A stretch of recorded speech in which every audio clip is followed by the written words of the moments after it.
Now to the high cost of homelessness. Questions about President Trump's new executive order giving local governments more power to keep homeless people from taking over public spaces.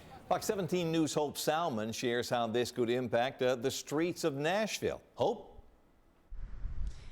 Yes, and an example of one of those public places is here near Old Tent City. Now, it's owned by Metro, but for decades, the homeless were controlling it until earlier this year when fences were put up to keep them out. President Trump's executive order is aimed at reducing visible homelessness. Supporters say it's about restoring order, but critics argue it could criminalize poverty.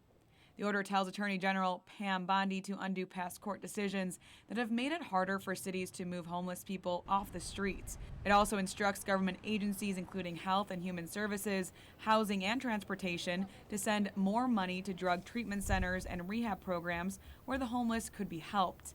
Homeless advocate Barry Dupnick is all for it. We need to make sure that they have, case managers. We need to make sure they have some sort of, post movement operation or something going on with them as well. They wouldn't speak on camera, but a spokesperson for Metro's Office of Homeless Services says they're all in the process of analyzing the executive order and what it means for Nashville. Barry Dupnick, who's been cleaning up after the homeless around Old Tent City for years, wants to help them, but agrees the homeless cannot be allowed to set up shop wherever they want. We just can't say, if they want to live outside on private property for the rest of their lives, they need to either talk with the landowner and just not trash the area or do something that's more productive.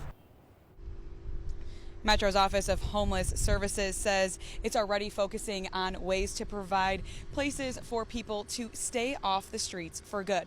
Reporting live in Nashville, I'm Hope Salmon, Fox 17 News, your Code Red station.